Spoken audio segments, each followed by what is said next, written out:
Hello everyone, today is day 29 of our 30 days of watercolor flowers, and today we are painting Queen Anne's lace. Now, Queen Anne's lace might seem really intimidating because it's a white flower, but we are going to be using colors to give the illusion of white flowers.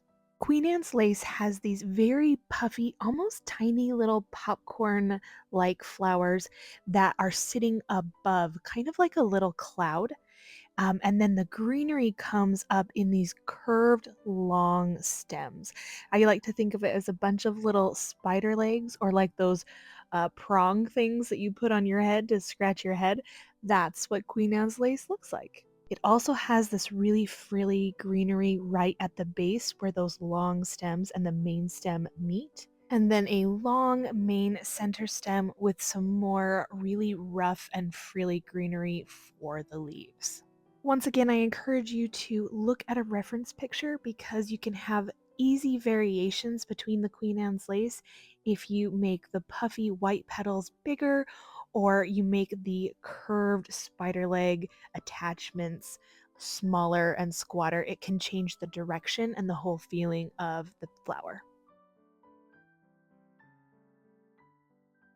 All right, so to start, we're not going to be picking up any color. We are taking clean water and we are dabbing it in our flower shape. My goal is to paint these rough circular shapes that are bunched together, sometimes connecting with each other and sometimes having some white space between them. And then all together as a group, they kind of form a half circle cloud type shape. While these little flowers are still really wet, I am going to pick up just the tiniest bit of black that I already have on my palette, so it's going to be more of a gray, and I am going to dab that color along the bottom of some of these shapes.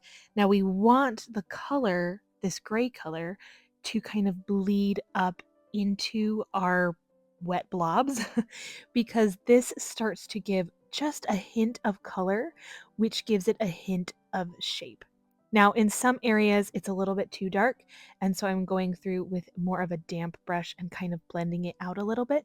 But you can see how now we have more of a light gray, fuzzy color with some darker areas of gray. I'm going through also and adding a few more darker areas of gray, but think of the color that we're adding as like a shadow and how white isn't actually white. White always has some kind of color in it. So here we're adding a little bit of gray. We're also going to be adding some green.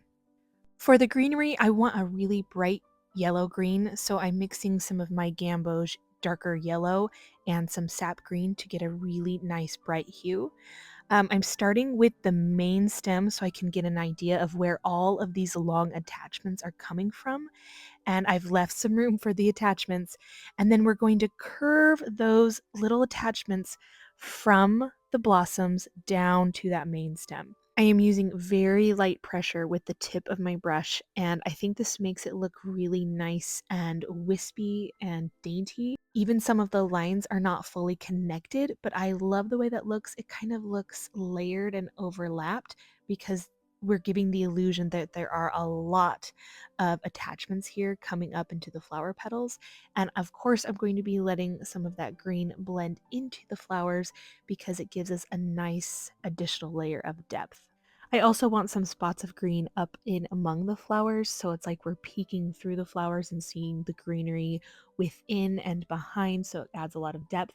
So I am dotting some greenery up there as well. And remember, if you ever feel like your blending gets a little too out of hand, rinse your brush, dab it on a paper towel, and with a damp brush, you can pick up some of that color and continue to dab it on a paper towel until you've removed as much color as you like. And you can also use this to blend out harsh lines as well, especially when you're using kind of this blending technique to create color in a white flower. Now we're going to do the same thing on this top Queen Anne's lace. This one I've tried to make the flower portion bigger and then the green attachments at the bottom squatter and shorter so that it looks like we're seeing it more from the top. So we're not quite seeing fully the length of the little green spindly arms. So I've started with my wet dots, just making the half circle of the group bigger, fuller, and then I've gone in with the gray accents to create that first layer of dimension within the white flower.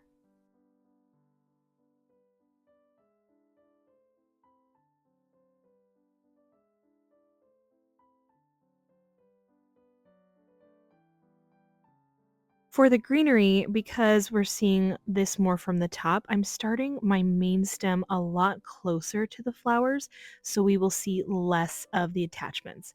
So these curved, attached, long stems are going to be a lot shorter to get down to that main stem. So I'm just curving them up, letting the green blend into the flower since everything is still wet, giving it a nice curve and not feeling like I have to connect every single line because I like that PC look.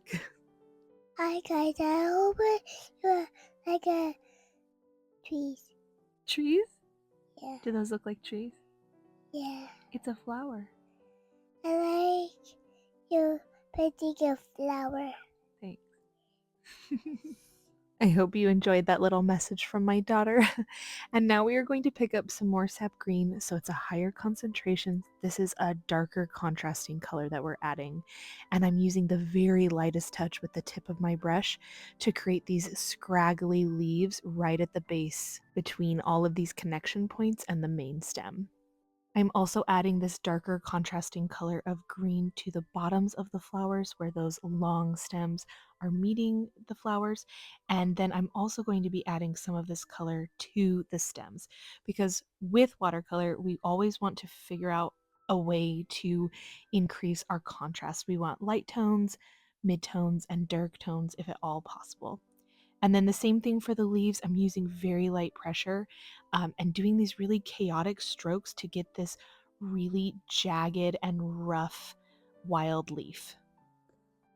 So now with this flower on the right side done, you can see how the daintiness of having started with just water and letting colors kind of bleed and blend up into the shapes can give a sense of fullness and dimension to a flower that is supposed to be white.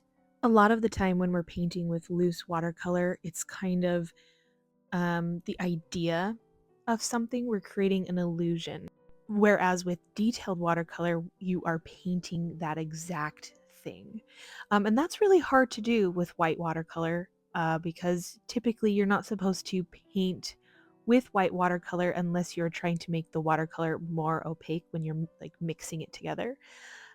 So this is just a general good trick to know. I do the same thing with baby's breath. You could also paint a background where you are negative painting around white shapes to create the look of a white flower. But those are just some different ways you can paint white flowers without actually painting the flower white. So I really like to do that in an abstract way with this loose style of watercolor. We're adding a few more details in that dark green to this top flower, just doing the same thing we did to the flower on the bottom.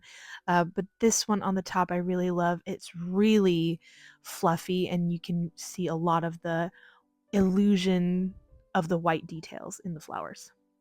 And with those details, our Queen Anne's lace are finished. So now we just need to add it to the day 29 spot on our watercolor flower guide. I can't believe we only have one day left. I think I have saved the best for last because not only do I love tomorrow's, but I love Queen Anne's lace. Thanks so much for being here with me while we painted day 29. I will see you all tomorrow for day 30. Bye.